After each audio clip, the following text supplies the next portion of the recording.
வணக்க நேயர்களே, நம்ம இன்றைக்கி பார்க்க போகிறது ஆடி 1. ஆடி 1ன்னாவே காவல் தெய்வத்தை சிறப்பாக வழிபாடு செய்வாங்க.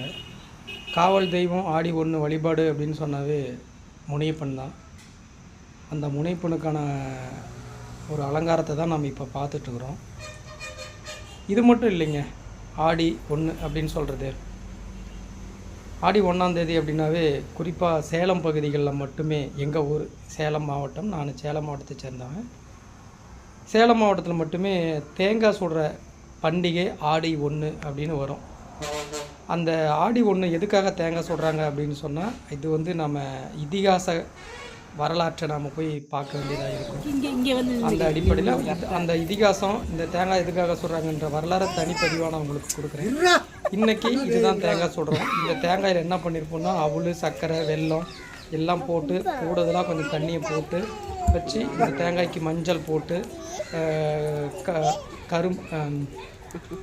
இது கருப்பு கருப்பாக புள்ளி வைக்கிறோம் அப்படின்னா, அடுப்பு கறியில் தேய்ச்சி வச்சு இந்த தேங்காயை இப்படி நெருப்பில் போட்டு சுட்டு, அதன் பிறகு சுட்டதுக்கப்புறம் கோயிலில் நாம் வச்சு அதை அந்த கடவுளை வணங்கிட்டு அதுக்கப்புறம் இந்த தேங்காயை உடைச்சி சாப்பிடுவோம். இது ஆதி காலத்திலேருந்து தமிழர்களுடைய பண்பாடாக வந்துட்டுருக்கிற ஒரு பாரம்பரியமான ஒரு திருவிழா.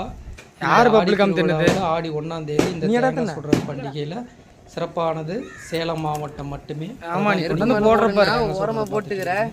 அதுக்கப்புறம் தேங்காய் சுட்டு முடிச்சதுக்கப்புறம் நாம் எல்லாமே என்ன பண்ணியிருக்கோம் அப்படின்னா, கடவுள்கிட்ட வச்சு வழிபாடு செஞ்சிட்டோம்.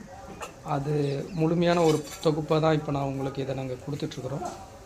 பாருங்கள், இந்த வழக்கம் இந்த மாதிரி யாருக்கெல்லாம் புதுமையாக இருக்குது அப்படின்னு நினைக்கிறீங்களோ, இந்த வீடியோக்கு கீழே கமெண்ட் பண்ணுங்கள். இப்படி தான் இந்த தேங்காய்க்கெல்லாம் புள்ளி வைக்கிறது, அடுப்பு கறியில் மஞ்சள் போட்டு அதுக்கப்புறம் தான் இந்த மாதிரி நம்ம செய்வோம். இந்த தேங்காய் சுடுற பண்டிகை அப்படிங்கிறது மகாபாரத கதையோட ஒரு ஒன்றி போன ஒரு வரலாறு. இந்த வரலாறை ஏற்கனவே வெவ்வேறு ஒரு பழமொழிகளில் கூட நான் உங்களுக்கு சின்ன சின்ன கதைகளாக சொல்லியிருக்கேன். இதை பற்றி நம்ம திரும்பவும் ஒரு முறை நம்ம பதிவில் நம்ம சொல்லுவோம். அதுக்கு முன்னாடி இந்த தேங்காய் சுட்டதை நாம்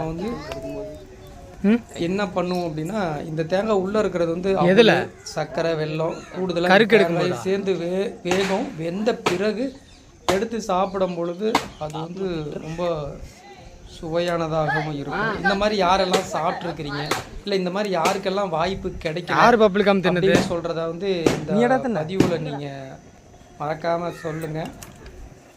என்னுடைய அனுபவங்கள்லாம் சில பேர் சின்ன வயசில் பண்ணியிருப்பீங்க, இப்போ இல்லாமல் இருக்கும். எனவே அந்த ஒரு மலரும் நினைவுகளை நீங்கள் எங்களோட பகிர்ந்துக்குங்க. ஏன்னா இந்த மாதிரி வருஷத்துக்கு ஒரு முறை தான் நம்ம இதை மாதிரி கொண்டாட முடியும். அதனால் இந்த தேங்காய் சுடுற பண்டிகை அப்படின்னு சொல்கிறது எப்படி, அல்லது இதனுடைய வரலாறு என்ன அப்படிங்கிறது நீங்கள் தெரிஞ்சுக்கலாம்.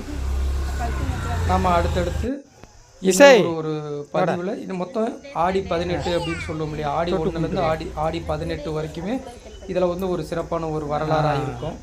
எனவே இந்த பதிவு பற்றி உங்களோட கமெண்ட் சொல்லுங்கள். நாம் அடுத்து ஒரு பதிவு. நன்றி, வணக்கம்.